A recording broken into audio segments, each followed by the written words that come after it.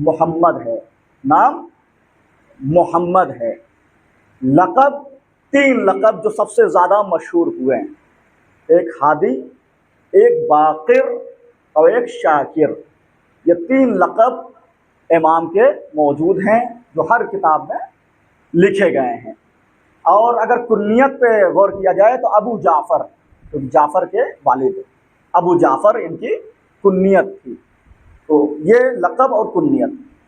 اب ان کے دور کے معاملات دیکھے جائیں تو تاریخ نے لکھا کہ 7 سال کی عمر میں انہوں نے حج کو انجام دیا، حالت حج میں نظر آئے، حج کیا 7 سال کی عمر میں، سب سے کم عمر۔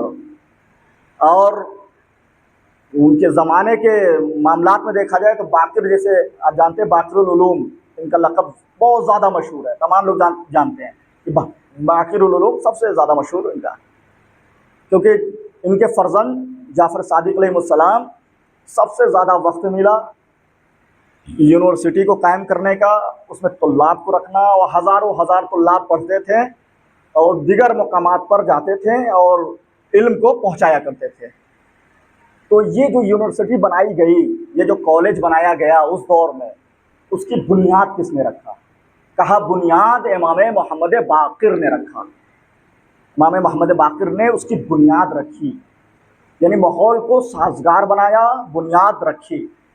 اچھا، ان کے دور میں کیا ہوا؟ ایک وقت کا معاملہ یہ ہے کہ امام محمد باقر اور امام جعفر صادق علیہ السلام دونوں لوگ خود روایت، امام جعفر صادق علیہ السلام خود روایت کر رہے ہیں کہ ایک دن میں اپنے بابا کے ساتھ گھر سے باہر نکلا مدینہ منورہ میں، اور ایک ایسے علاقے میں گیا کہ جہاں عیسائی رہا کرتے تھے، عیسائی کا علاقہ تھا، عیسائی لوگ وہاں رہا کرتے تھے۔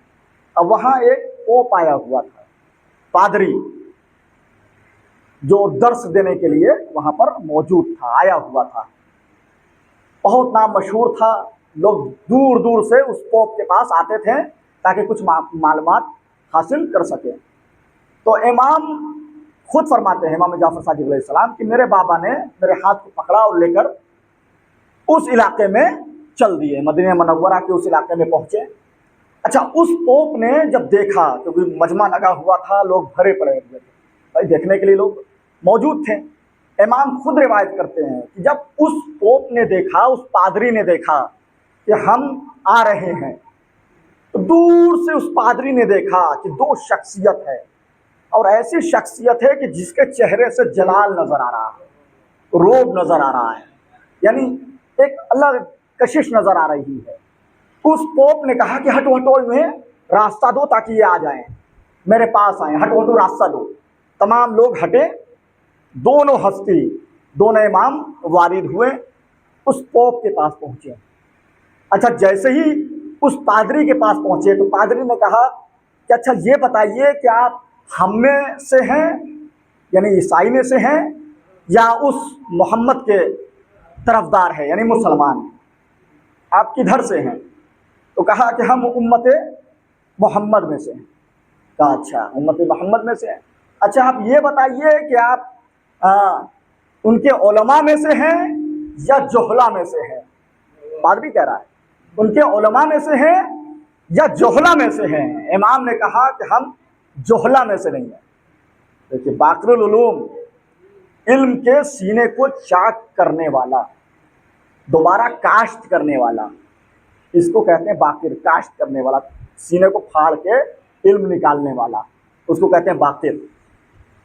کہا کہ ہم جاہل میں سے نہیں ہیں، جہلا میں سے نہیں ہیں۔ کہا کہ اچھا تو کچھ سوالات ہیں، اس کا جواب دے دیجیے۔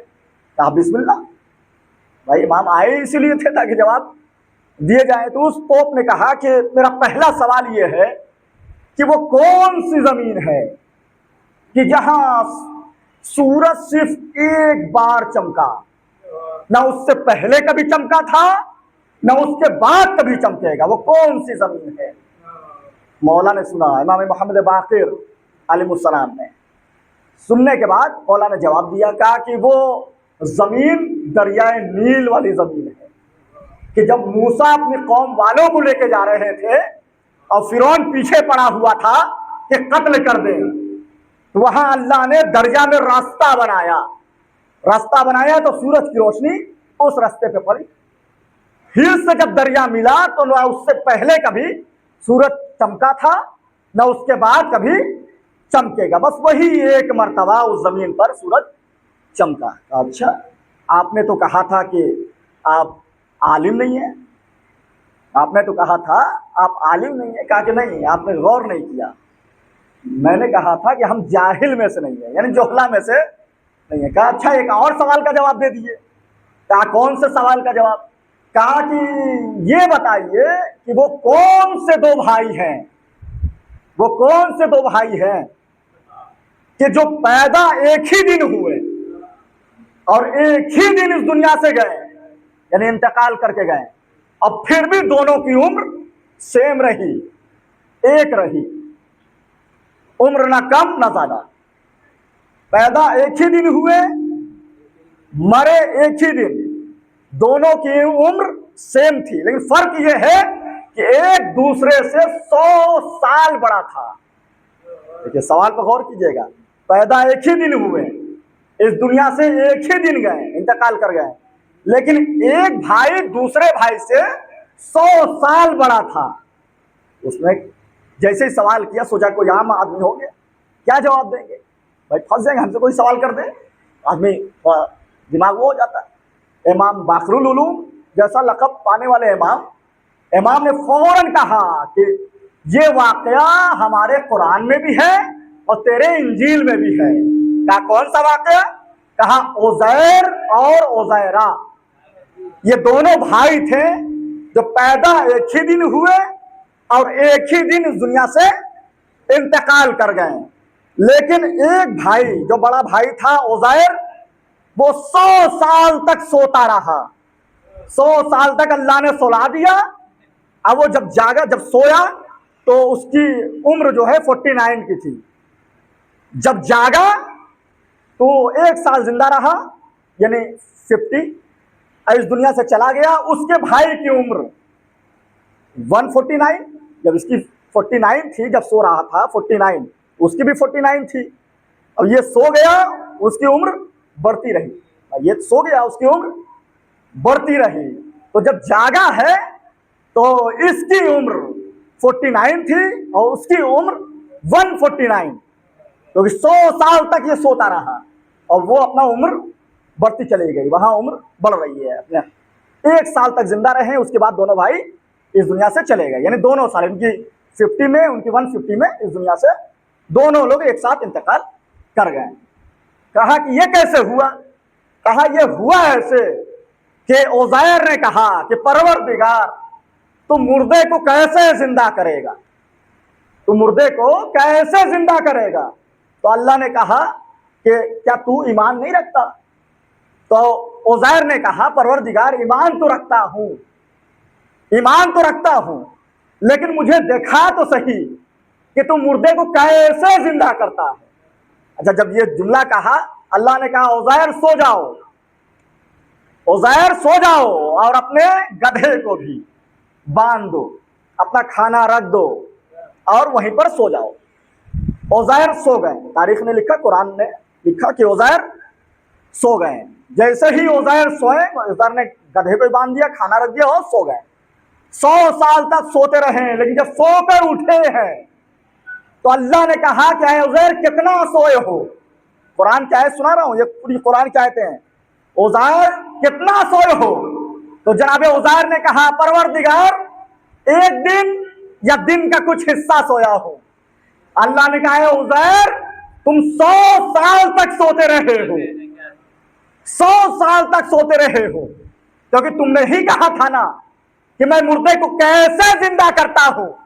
کہا پروردگار بتا دے کیسے زندہ کرتا ہے. کہا اے عزیر وہ دیکھ تیرا اونٹ. اب جو اونٹ کو دیکھا تو وہ بھوسا ہو گیا تھا, وہ 100 سال میں ختم ہو گیا تھا, یعنی بھوسا, ہڈیاں بھوسے ہو گئی تھی. اللہ نے کہا عزیر اپنے اونٹ کی طرف دیکھ. اب جب اونٹ کی طرف دیکھا تو بھوسا پڑا ہوا ہڈی میں جان آئی, ہڈی بننا شروع ہوئی, ہڈی بنی, ہڈی کے اوپر گوشت چڑھنے لگا,